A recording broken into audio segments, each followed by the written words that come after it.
There was always food on the table, the lights were always on, and someone was always home. But you grew up feeling completely alone. Not because no one was there, because no one ever really looked at you. Not the real you. They saw your grades, they saw your behavior, they noticed when you were being good and when you were being difficult. But they never once asked what was happening inside you. And after a while, you stopped expecting them to. Let me tell you about a child. This child wasn't abused, wasn't abandoned, wasn't neglected in the way the word usually sounds. They had a roof, they had meals, they had parents who would have called themselves loving, and honestly, they would have meant it. But this child learned something early, something they were never supposed to learn at that age. They learned to be invisible. Not on purpose, not as a choice. It just became the safest way to exist in that house. When they cried, no one sat with them. When they were scared, they were told to stop being dramatic. When they had something to say, something that mattered deeply to them, they watched the adult's eyes drift somewhere else. And they understood, without anyone ever saying it out loud, what I feel is inconvenient. So they folded it all inward. They got quiet. They got good.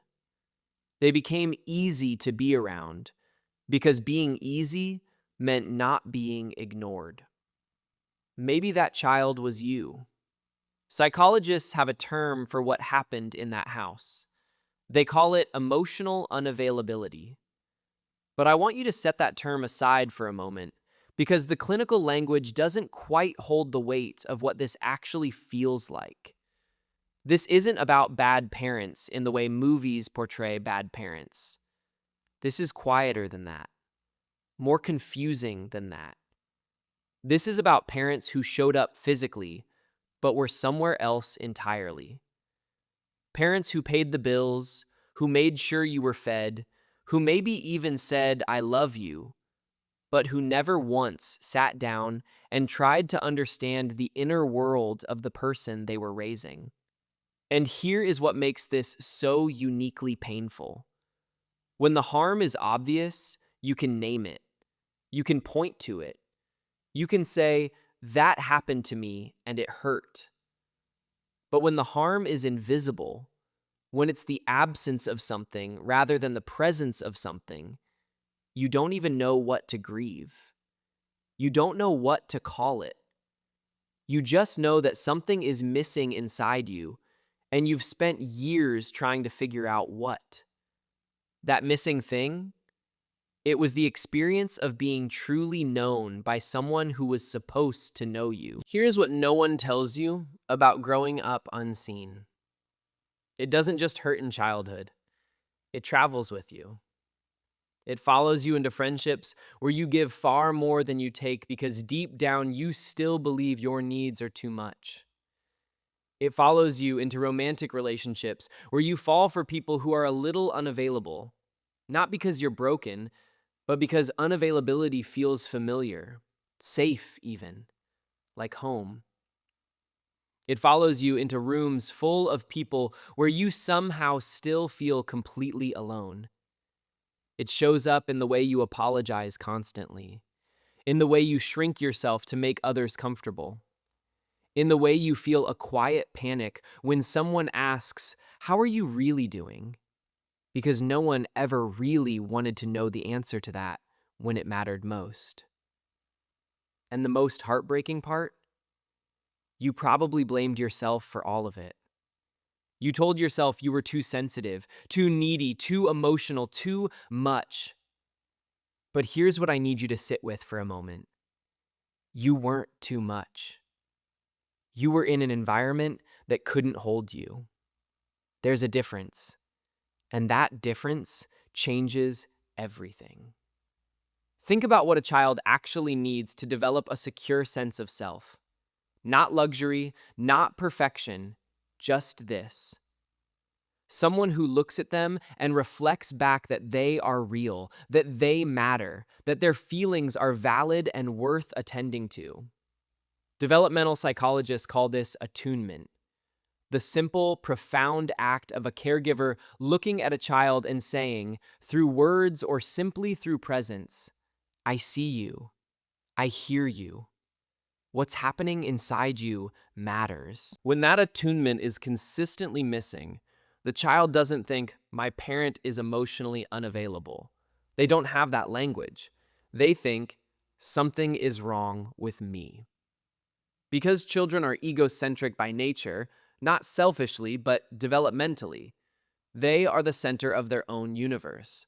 So when love feels incomplete, they assume the incompleteness is theirs.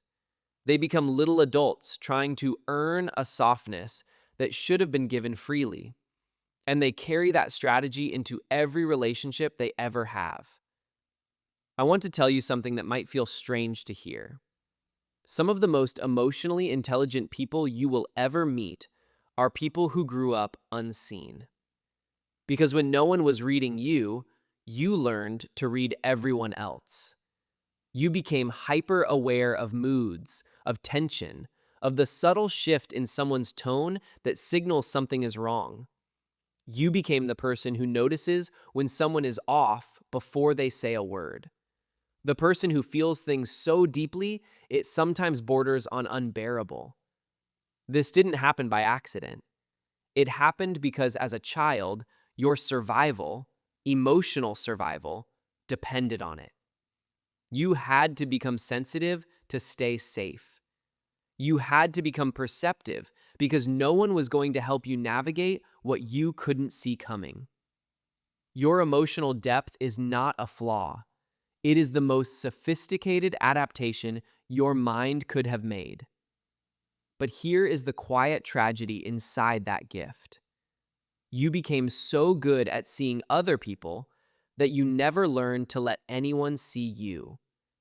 You got comfortable being the one who understands, the one who gives, the one who holds the space, because that role felt familiar, safe, and it kept you from ever having to be vulnerable, from ever having to risk being seen and found wanting.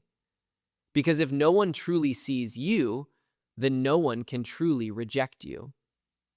And this is where the pattern becomes a prison. You move through your life maintaining this careful distance. You're warm but guarded, present but always a little out of reach. You connect with people, genuinely, but there's always a layer you keep behind glass. And at night, in the quiet, you feel it. That old loneliness. The one that doesn't make logical sense anymore, because you have people in your life now. You have friends, maybe a partner, a career, a life that from the outside looks complete. But the loneliness isn't about the people around you. It's about that child who is still inside you, still waiting, still hoping that someone will finally slow down, sit beside them, and ask, what's really going on in there? Here is what I want you to understand, and I want you to hear this slowly. The fact that they didn't see you does not mean you were invisible. The fact that they couldn't meet your emotional needs does not mean your emotions were too much. The fact that you had to become small to survive does not mean small is what you are. You were handed a silence that was never yours to carry, and you have been carrying it so long with such discipline that it started to feel like your own. It is not yours. Healing from this, and I say healing knowing it is not a moment but a direction, begins with one thing: learning to do for yourself what was never done for you. Learning to turn inward with the same attention and tenderness you have spent your whole life offering outward. To ask yourself, what am I actually feeling right now? Not what should I feel, not what is convenient to feel, what is true? And then to sit with that answer without running from it. This is not easy. For someone who was taught from birth that their inner world is inconvenient, learning to take it seriously feels almost arrogant. It will feel like too much. It will feel indulgent. Do it anyway. Because the version of you that learned to be invisible did what they had to do to survive. But you are not just surviving anymore. And the life you are building now, the relationships you want to have, the person you want to become, that life requires the one thing you were never taught to offer yourself: your own witness. Someone who looks at all of you, the fear, the longing, the sensitivity, the exhaustion, and says, I see you. You're not too much. You never were.